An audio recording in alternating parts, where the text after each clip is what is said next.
दोस्तों, जमीन से 400 किलोमीटर दूर स्पेस में 110 मीटर बाय 68 मीटर का लंबा चौड़ा इंटरनेशनल स्पेस सेंटर कैसे बना, आइए देखते हैं इस वीडियो में। शताब्दी में हरमन ऑर्बर्ट ऑर्वन बॉ क्योस्टिन ने इस बात की कल्पना की कि हमें स्पेस के अंदर रिसर्च करना चाहिए और स्पेस को समझना चाहिए, और वहाँ से शुरुआत हुआ स्पेस का ये कार्यक्रम, स्पेस का ये प्रोग्राम।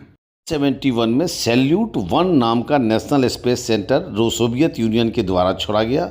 फिर कुछ ही हफ्ते बाद स्काईलैब स्पेस स्टेशन के नाम से नासा ने छोड़ा।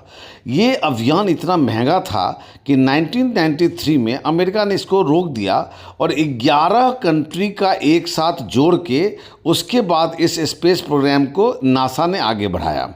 तब ये जाके इंटरनेशनल स्पेस सेंटर कहलाया।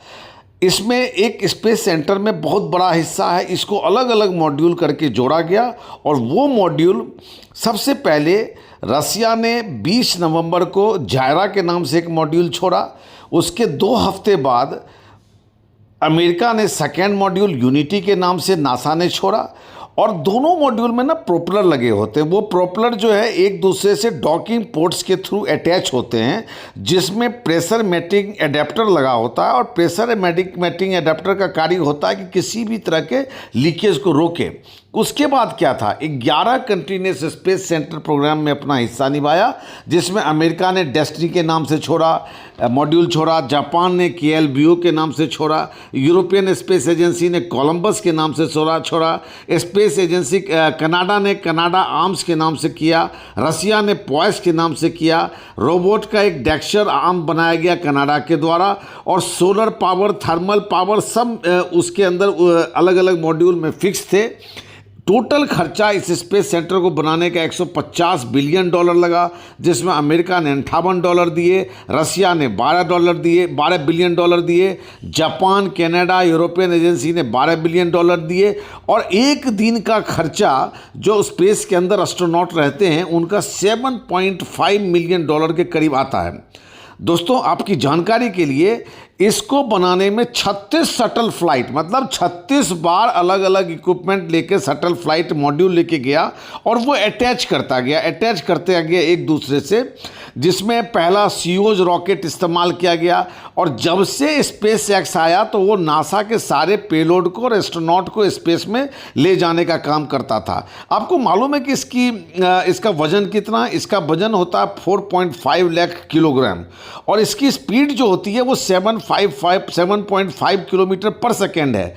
ये 1.5 घंटे में पूरे पृथ्वी का चक्कर लगा लेता है, और एक दिन में 15 बार पृथ्वी का चक्कर लगाया है। और जब से ये स्पेस सेंटर में गया, इंटरनेशनल स्पेस सेंटर, तब से अभी तक 15 लाख चक्कर लगा चुका है।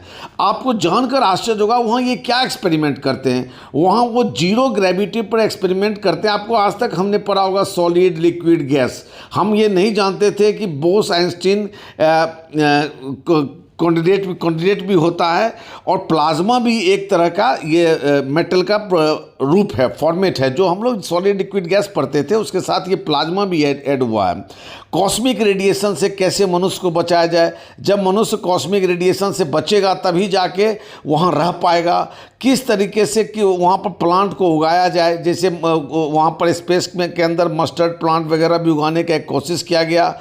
आपको जानकारी होगी कि स्पेस में जाने के बाद वहाँ पे एस्ट्रोनॉट एक बार कैली गए थे, जो पता चला कि वो 6 महीने में, मतलब 2 इंच की करीब उनकी लंबाई बढ़ी थी, जब वो 6 महीना मैक्सिमम कोई रहता है, और अलग अलग से वहाँ से जाया करते हैं। तो देखिए इसके मॉड्यूल कितने हैं। आपको मॉड्यूल, रसिया ने सबसे पहले जारिया नाम का एक मॉड्यूल भेजा। ये मॉड्यूल अटैच करते हैं जिनका अलग अलग रोल होता है।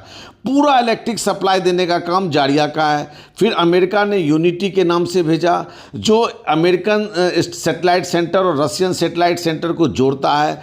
फिर एक लाइफ सपोर्ट सिस्टम होता है, जो जवेदा नाम के मॉड्यूल को भेजा गया, ये रसिया ने भेजा। इसमें क्या था कि जब कोई किसी के साथ कोई दिक्कत आती है तो ये उस लाइफ सपोर्ट सिस्टम में चले जाते हैं। एक टेस्टिंग लैब डेस्टिनी के नाम से बनाया गया, और वहाँ पर अलग अलग तरह के टेस्टिंग लैब होते हैं। इसी तरह यूएसए और जापान ने हार्मोनी के नाम से एक मॉड्यूल भेजा, जापान ने कीवो के नाम से मॉड्यूल भेजा, जो अलग से रोबोट बनाकर अगर कोई प्रॉब्लम आ जाए तो उसको बाहर से ठीक करने का काम करता है। इसी तरह एक बहुत बड़ा उस टेस्टिंग लैब इसके अंदर बना, यूरोपियन स्पेस सेंटर ने इसको बनाया, वो है कोलंबियस, जिसको कोलंबस जो टेस्टिंग पूरा लैब है उसको बनाने का खर्चा उस जमाने में $2 बिलियन का खर्च हुआ। इसी तरह ट्रांसइक्विलिटी मॉड्यूल है जिसके अंदर जिम है, टॉयलेट है, वहाँ टॉयलेट में वाटर यूज़ नहीं होता, वहाँ वैक्यूम से मल प्रोडक्ट्स को खींचते हैं। ऐसे ही लियोनार्डो मॉड्यूल है, जो कचरे उचरे जमा होते हैं उसको बाहर लियोनार्डो मॉड्यूल में डालते हैं, फिर वहाँ से फेंक देते हैं जहाँ वो जल जाता है बाहर स्पेस में। ऐसे ही कपोला मॉड्यूल है।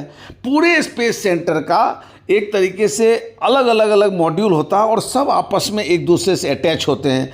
आपको बता दूं कि ये जो स्पेस सेंटर में छोड़ा गया, इंटरनेशनल स्पेस सेंटर जो है, ये 2024 तक के लिए, लेकिन नासा ने इसके ऊपर काम करके 2028 तक के लिए इसको तो जीवित कर दिया है। अब दोस्तों इधर रूस यूक्रेन सब की आपस की लड़ाई चल रही है। अब इस लड़ाई में कैसे किस तरीके से, रूस कहता है कि हम अपना अलग मॉड्यूल खींचेंगे, तो इसका तय है कि अगर अपना मॉड्यूल हटाएगा तो तय है कि दिक्कतें आने वाली हैं। इसरो ने तय किया कि 2030 तक एक स्पेस स्टेशन स्पेस के अंदर बनाएगा। दोस्तों 1 फरवरी 2003 का दिन हमें भूलना नहीं चाहिए, जब कल्पना चावला जी अपने अन्य 5 एस्ट्रोनॉट के साथ 15 दिन पूरे स्पेस में रहकर वापस धरती पे आ रही थी, और मध्य रास्ते में ही वो अपना डायरेक्शन खो बैठा स्पेस शटल, और डायरेक्शन खोने के बाद एक एक्सप्लोज़न हुआ, और एक्सप्लोज़न होने के बाद कल्पना चावला जो भारत की बेटी थी वीर गति को प्राप्त हो गई।